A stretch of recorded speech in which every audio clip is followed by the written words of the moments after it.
Do you need help protecting your finances as you enter retirement? David Dickens of KC Financial Advisors has got you covered. Welcome to the Cover Your Assets KC podcast. It's time for another Cover Your Assets KC podcast. Walter Storholt here alongside David Dickens, and on today's show, we're building a house. More on that in a moment. Let me first tell you about David in case you're a new listener. He's the president and wealth advisor at KC Financial Advisors, serving you throughout Kansas City with an office in Overland Park. And you can find more episodes, more information about David, how to subscribe, lots of great info, all at coveryourassetskc.com. David, I have been doing more and more projects, not only in the house, but we've started to move to things outside the home as we continue our kind of home renovations and improvements all over the place. And I've been getting a little bit, into the building phase of, my skill set. I'm starting to develop it. I still am not very good at any of this, but it's starting a little bit. So I built I disassembled a ramp, a handicap ramp in the front of our home, and then I rebuilt a smaller ramp from that same wood for our utility shed. And then I'm also repurposing that wood to build a little like a little barrier or a little fence around our pool equipment. And so, kind of repurposing things, kind of figuring out, okay, put this together here, raise this up off the ground. And even this little fence project I'm doing, I'm thinking about foundation, and I'm building walls, obviously. I'm trying to decide whether to put a little bit of a roof on top of it to try and kind of capture in some noise and prevent some of the weather and elements from getting in on the pool equipment. So it inspired today's show to not only build, I'm not building a house, but we'll pretend I'm building a very mini house with that fence project. But on today's show, we're going to build a financial house and talk about how there are a lot of similarities between the building world and the financial world. So this should be a lot of fun, I think. I'm looking forward to it. I love the analogy. And so I think hopefully what we talk about here will make a ton of sense visually to our listeners. So I say we get after it. Out of curiosity, are you handy? Do you have you ever built anything resembling a house before, or even a mini version of it? Well, I've redone a basement that was just cement walls when I started. And when we were young marrieds, we actually bought a couple of rental properties. So I'm a pretty decent plumber and a pretty decent electrician. I'm a horrible sheetrock sander. But, you kind of get handy with the things you're good at, and you hire professionals to do the stuff you're not very good at. That is definitely true. Absolutely. Yes. I hire away the things that'll kill me, like electricity. And plumbing, I don't want to mess. I know how destructive water can be, so I try not to mess too much. If it's in the walls, I don't want to touch it. If it's outside the wall, okay, I'll mess around with it. That's my rule. If it's in the wall, I hire somebody. If it's out of the wall, I'll work with it first, see what I can do. But you got to know your limitations. That's right. Yeah, that's exactly right. All right, so here we go. So for some people, David, the idea of building a house is very daunting. And unfortunately, it's the same way with the financial plan. A lot of people think that building a financial plan doesn't sound like much fun. It might be really hard. And so we try to reconcile these two different things. So I want to find some similarities between these two, because I think we all, even if you can't put the hammer in your hands and go build the home, we can all easily understand how you build a strong home. And we want to do the same thing. We want to build a strong financial house as well. So let's talk about where it all begins. Before we put up all the pretty and the cool stuff, we've got to start with the foundation. What is the foundation in the financial world? Yeah, so the foundation is really your income plan. So if you find yourself as a young person, this isn't just your retirement house, this is your financial house. So it's the same whether there are similarities as to whether you're younger or older. So the foundation is really the income plan. And so when you're young, if you don't have income, you have difficulties making things work. If you're retired, the one thing you want to make sure you never run out of is income. And so when you walk away from that paycheck at work, you have to have a plan that says, I know how I'm going to get paid until my last day on this earth. And if you happen to be married, then you want to make sure that both of you have enough income to go the distance. So a couple of examples. I have one client, actually a couple that fit this exact situation, but this particular guy has a pension and Social Security, and his wife has Social Security. He is in his late 60s, and he has never touched his IRA rollover. In other words, his lifestyle is totally covered, except for big extras. His lifestyle is totally covered by his pension and 2 Social Securities. That's an awesome income plan for him. I have another client, actually several, that look just like this. The vast majority of their money is in IRA rollovers. He had a pension, but he took it out as a lump sum and rolled it into an IRA. So his IRA is actually pretty large. And then what he does is, instead of having a pension check come to his house every month, he decides how much to distribute to himself as he needs it. The flexibility he's built in is that he chose to wait until age 70 to start Social Security. So that's how you max out your Social Security payment. So what he's doing is distributing more out of his IRA rollover, his pension rollover, to himself now. But once he gets to be 70, he's going to reduce that. The reason I bring both of those up is those two income plans are way different from each other, but both of them are going to work out perfectly great for those individuals. The key was that each of them had an income plan, a foundation for their retirement that fit the assets that they had and the type of lifestyle that they wanted to have in retirement. Given enough time, given enough planning, you can build just about anything you want, but it has to start with a good income plan.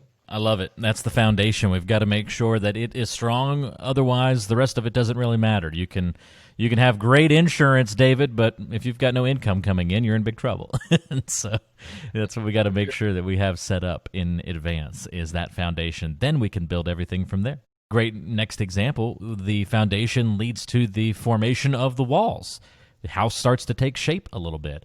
What helps us take shape when we move over into the financial realm? Yeah, so the walls are basically your investments or your investment plan. So nobody wants, if you just have a foundation, well, that's kind of a lot like camping.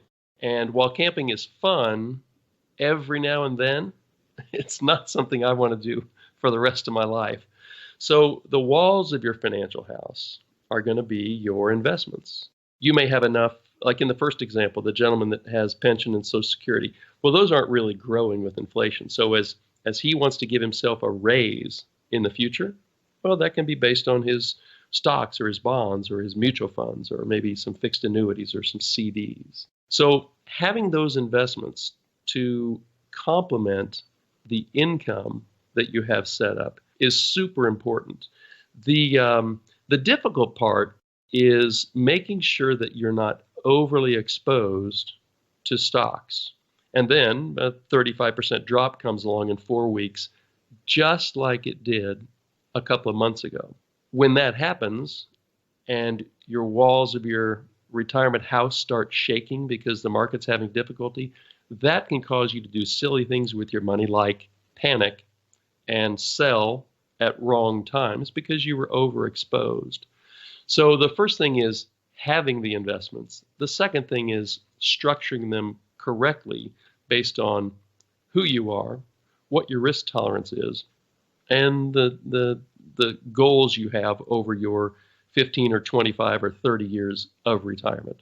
I like it. I like the income plan is the start, then the investment plan comes next. Now, I might have jumped a little bit ahead when I started talking about other elements. We get to the roof, the next part of our financial house. Once we get the foundation and the walls in place, well, now we can put the roof on. There's a reason the roof can't come before the walls, because there's nothing to hold the roof up. So that's why it has to wait until the next thing to get assembled. Similar to the financial equivalent, perhaps? Yeah. So I think a roof, your financial roof is a lot of your insurance protections that you can get. And so you don't want a big rainstorm or a big snowstorm to ruin your retirement. And so having a nice roof over your investment house, those would be the insurance protections you have. So I can think of a couple of different client situations that would, I think, draw a nice picture of that. I have a couple of different couples who, the spouse who was getting a pension, that spouse, it was once a female, once a male, they decided to take it with a zero death benefit to their spouse. In other words, they're going to take the most money available, but if they die a week, a month, a year, 6 years after they start, that money goes away to zero. But what they did was they purchased a life insurance policy on themselves so that if they did die early in retirement, their spouse got a nice big tax-free lump sum of money that then they would use to replenish the income that was lost because of the pension going away. I have another client, I can think of at least one that's like this, where they're in a second marriage. And when they die, half of their assets goes to their new spouse, but the other half goes to their kids. And so in that case, the new spouse in the second marriage has a life insurance policy on that new spouse, happens to be the man. And so were he to die early, she would get, again, a tax-free life insurance payout that would help supplement her income, the lifestyle that they had built together. And half of his assets then still go to his kids upon his death. So that's kind of the loss of the premature loss of a spouse. There are also ways to use life insurance protections for long-term care expenses. So some of my clients are super worried about long-term care expenses. I have clients that could not care less. So that's a personal decision by each listener, by each client. But for instance, I have a client who we got them a life insurance policy because it has an accelerated death benefit. They're paying premiums, a fixed premium for the rest of his life in this particular case. And if he gets into trouble healthcare-wise and he can qualify for long-term care benefits, this life insurance company will pay the death benefit out over approximately 4 years while he needs long-term care. If he doesn't use up all the 4 years, well, then she will get the remaining death benefit once he's gone. I have another set of clients who used a particular type of fixed indexed annuity that has what's called a home health care doubler. And what it does is double the income that they get from that annuity if either one of them, if they qualify for long-term care. What I was going to say is if they can't do 2 of the 6 activities of daily living. That phrase is super important if you're trying to qualify for long-term care, but I'm not going to unpack that right now. Then the third type of insurance I can think of is something that my wife and I have because we own rental properties. And so we have an umbrella policy, a liability umbrella policy. So if someone gets hurt on our property and they're uninsured, or if someone gets hurt at their rental property, we have insurance to cover that. So those are 3 of the ways that I can think that you would want a nice solid roof over your financial house, whether you're retired or whether you're still working toward retirement. Those things can all come in super handy to make sure that your financial house is in order. Very, very helpful. We have the foundation, the walls, the roof, and then the fun part, the finishing touches. David, we get to go inside and do all the, pick out the couches and go to the furniture store, buy all those kinds of things and have fun, the last little piece of the puzzle. Yeah, that's where it gets really expensive. That's right. Yes, if it's actually your real house. Picking the countertops, the cabinets, all those kinds of things, right? All the bells and whistles and electronics these days. Oh my gosh. Those home builders have found so many new ways to get money out of our pockets. But in this case, the finishing touches for a financial house, I think, would be the things that go around estate planning. Now, what I don't necessarily mean is that you've got to get a trust that's super complicated. Frankly, most people, I can say this with confidence, most people in America do not need a trust. But they do need to determine who gets what when they're gone. So you can get a long way toward that end by making sure that you have really good beneficiary designations on your IRAs, on your bank accounts, on your cars, and on your home. Now, we've done a prior podcast about how to avoid probate. And the best way to avoid probate is to have beneficiary designations on your bank accounts, your home, and your autos. So those are part of your estate plan. They're not very sexy. It's not a cool, expensive trust that's going to direct stuff from the grave. It's just really important stuff for your beneficiaries to make sure that your assets go where you want them to go. A third one for estate planning, this is not a high net worth strategy. This is for everybody.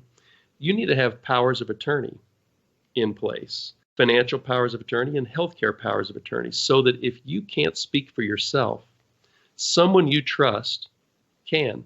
Now it might be your spouse, it could be an elder child, it could be your brother or your sister. That depends on you and your family situation. But having a power of attorney designated before you need one is super important. And then, Walter, the only other thing that I can think of estate planning wise would be having a living will or a healthcare directive. And why that's super important is because that tells, if I'm not able to speak for myself and it's an end of life issue, I would like my wishes to be what is followed and not necessarily the emotional people who are watching me struggle. And so a perfect example of this is a young fellow that I knew, and he ended up in one of these situations. And before he got to the point where he couldn't talk for himself, he signed a healthcare directive, basically saying, if I can't survive without machines, do not turn them on.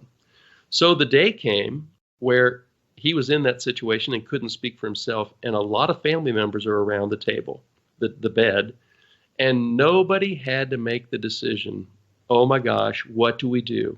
Because he had already decided, here's what I want. And that was a blessing for all of his family members to know that nobody had to decide, that he had decided for himself. So estate planning is a term that we tend to think of for really rich people. But if you're married and you have kids, you need an estate plan. Because if you and your wife get hit by a bus on the way home and your kids are left alone, you don't want the state determining what happens to them. There are all kinds of situations, but when you're listening to this podcast and you're in your 30s and you got kids, you're in your 50s and you're thinking, I'm going to live another 30 years, I'll worry about it later. There are some simple things you can do to make your financial house complete by just taking care of a few simple estate planning steps. Who gets what, making sure you have good beneficiary designations, making sure you have powers of attorney in place and findable by the people who love you, and then hopefully a living will or a healthcare directive. And that will get you a long way to completing your financial house. It is a really nice little way to think about planning for retirement and your financial future. Think of it in those 4 steps. Building a house, maybe that helps you visualize it a little bit. You need the foundation, you need the walls, you need the roof, and then time to put the finishing touches on the plan. What that equates to, again, in the financial house, just to wrap up, the income plan is the foundation. Your investment plan creates the walls and adds support to the plan. You have the insurance, the roof over your head, if you will, with insurance protections. And then the estate plan is part of the extra stuff that comes along later as we get into the details of the plan. But you got to make sure all those other things get taken care of first before you get to that step. And if you need help building your own financial health, David Dickens is always there for you to do so. If you want to get in touch, you can do that by calling 913-317-1414. That's 913-317-1414. Or go online to coveryourassetskc.com. That's coveryourassetskc.com. And you can get in touch with David right there from the website. And we'll put contact info in the description of today's show, so it's easy for you to find and get in touch. Thanks for being with us, David, and we'll look forward to talking to you again soon. Thanks, Walter. I'll look forward to it as well. It will be fun. That's David Dickens. I'm Walter Storholt. We'll talk to you next time on the Cover Your Assets KC podcast. Investment advisory services offered through Brookstone Capital Management, LLC, BCM, a registered investment advisor. BCM and KC Financial Advisors are independent of each other.